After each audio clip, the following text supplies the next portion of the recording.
witnessed a disturbance related to the fire.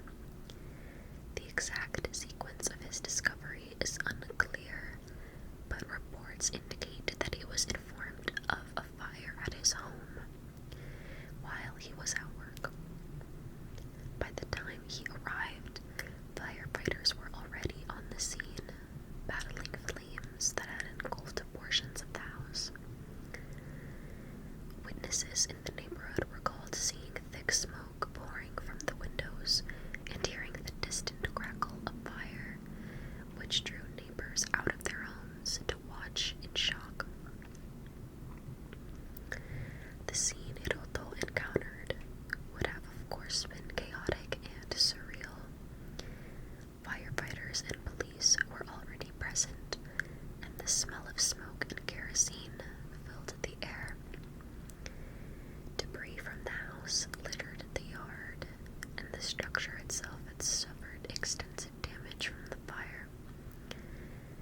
It was at that point he learned the horrifying truth. His wife and children had actually been killed prior to the fire, and the blaze had been deliberately set to cover up the crime. How exactly Hiroto processed this information in those first few moments remains undocumented, but it was undoubtedly a moment of unimaginable shock and disbelief. The discovery of the Kato family's bodies and the subsequent investigation revealed a case both horrific and baffling in its nature. When the firefighters in Toyokai City arrived, thick smoke was already pouring from the windows. Neighbors had gathered outside, alarmed and helpless, watching as the fire grew in intensity. Inside the charred remains of the house, the bodies of 38-year-old Toshio Kato and her 3 children, 15-year-old Yuki, 13-year-old Rina, and 9-year-old Shogo, were discovered. At first, it had been unclear whether they had died from smoke inhalation or from the fire, but as autopsies began, the truth became far more grim. All 4 victims had been killed before the fire had even started. Toshio and her daughter Rina bore multiple stab wounds, suggesting they had been attacked directly and violently, while Yuki and Shogo had died from severe blunt force trauma to the head. None of their injuries were consistent with burns or accidental causes, and there were no signs that they had tried to escape from the house before dying. This indicated that the killer had subdued them quickly, likely someone who knew the layout of the home or had planned the attack carefully. What also struck investigators immediately was that the fire had not begun naturally or accidentally. They found traces of kerosene in multiple rooms and discovered a peculiar makeshift device along the debris. Mosquito coils and cloth arranged in a way that suggested a delay mechanism that had been set up to ignite the kerosene after a certain amount of time. This meant the killer had likely left the scene well before the flames began, confident that the evidence of the murder would be destroyed. The combination of calculated murder and mechanical arson suggested not a moment of impulsive rage, but a deliberate and premeditated crime. Like I said, when the news reached Hiroto Kato, he was far away from home. While reports of his immediate action vary, witnesses say he appeared stunned and nearly speechless as investigators and emergency workers moved around him. His alibi, being at work during the time the murders and subsequent fire occurred, was confirmed early in the investigation, but his emotional attachment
investigators initially considered several possible motives: robbery, revenge, personal grudge, or domestic dispute. However, nothing had been stolen from the home, and there were no signs of ransacking. That eliminated the possibility of burglary. The brutality of the attack, stabbing the mother and daughter and beating the two sons, suggested strong emotion, possibly anger or resentment. Police began looking into the family's personal relationships, of course starting with Hiroto. Though he maintained that he had been at work, evidence emerged that his marriage to Toshio had been deteriorating, and also the embezzlement and the extramarital affair that he was allegedly having at the time as well. These revelations cast a suspicion upon him, but without physical evidence tying him to the crime scene, the police could not make an arrest. As weeks turned into months, the investigation grew colder. Police interviewed over 1,000 individuals, including co-workers, neighbors, and extended family, but none of the leads led to a suspect. The precision with which the crime had been carried out made it seem almost professional, but no one close to the Kato family was known to have such skills and or motives. The neighborhood, once a quiet residential area, became haunted by the memory of the murders. For years, flowers and offerings were placed near the site of the burnt home, which was eventually demolished in 2006. Despite thousands of investigative hours, the killer was never identified. Over the years, numerous theories have emerged about who may have killed the Kato family, each offering a different perspective on what could have been what the motivation could have been for such a calculated and brutal act.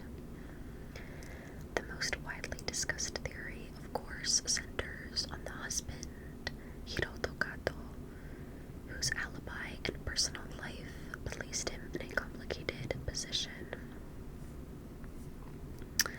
The fact that that his alibi did check out, that he was at home, this fact spared him, but it also raised immediate suspicions.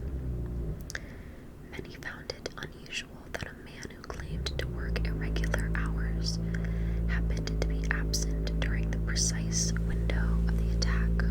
As investigators delved deeper, they discovered that Hiroto had been struggling financially and again was under investigation for embezzlement.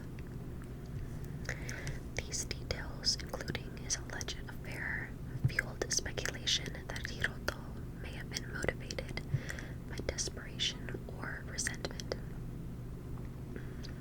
Some believe he could have arranged for the murders to be carried out by someone else to eliminate his family while maintaining an appearance of innocence. However, despite the circumstantial evidence and his questionable behavior, police never found any physical proof linking him to the crime scene, and no former charges were ever filed against him. A second, closely related theory suggests that the murders were a result of a personal grudge or vendetta by someone who knew the family. This idea gained traction when investigators determined that the motive was unlikely to be robbery, as no valuables were missing from the home. The violence inflicted upon the victims appeared to be personal rather than random, indicating deep emotional hatred. Like I said, some neighbors had recalled seeing an unfamiliar vehicle parked near the Kato home in the days leading up to the murders, and others mentioned strange noises and suspicious movements around the property as well. These sightings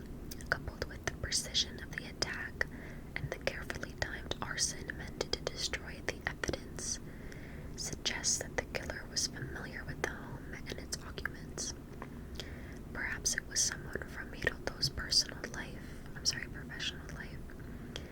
a disgruntled colleague, someone connected to his financial misconduct, or even a person from Toshio's social circle with hidden resentment. Yet no suspect matching these criteria was ever identified, leaving the theory plausible but unconfirmed. Another possibility that has circulated is that the murders involved more than one perpetrator. The nature of the crime, 4 victims killed by different methods in different rooms, followed by the setting of a fire using a homemade time delay device, suggests coordination and planning that might have been very difficult for a single individual to execute alone. For instance, to subdue and kill multiple people without alerting the others would likely require simultaneous action. Moreover, the precise timing of the ignition device and the lack of noise or commotion heard by neighbors could point to a well-organized operation. Some criminologists have speculated that this might indicate professional or at least practiced killers, though others argue that the lack of clear forensic evidence, such as multiple footprints or fingerprints, complicates the theory of multiple offenders. The least likely but still possible explanation is that the crime was committed by a random intruder, a disturbed individual who entered the Kato home without a specific motive. Some speculate that the attacker could have been a transient or a drifter passing through the area.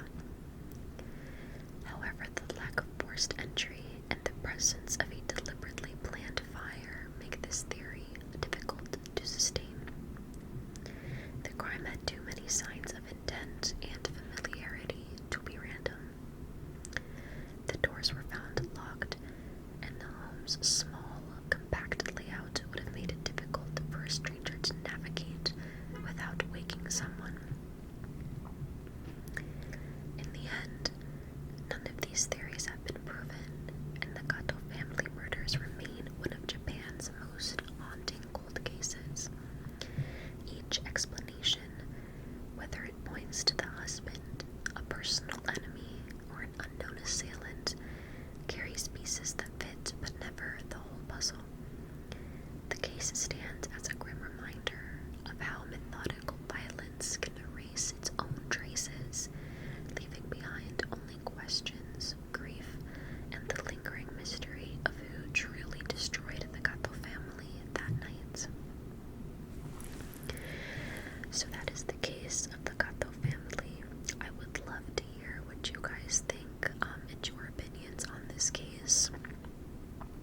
Something else that I want to mention that I didn't mention in the reading that I just did was that the husband, Hiroto, has actually completely disappeared from the public eye. And Toshio's sister, the mother who was killed, her sister, every year on the anniversary of the murders, she does this whole event for remembrance and to keep like the case in the public's attention since it's still unsolved. And Hiroto has never showed up to that, not once. And this did happen in the early 2000s, so he has had a lot of chances. So I just find that very eerie and interesting. I did see that he did an interview where he said something along the lines of, however I act, people are still going to believe that it was me, or something like that. He was basically trying to say, whether I'm in the public eye groveling and sad, or if I'm like reclusive, people are still going to believe that it was me. Which is still just kind of a strange explanation to me for being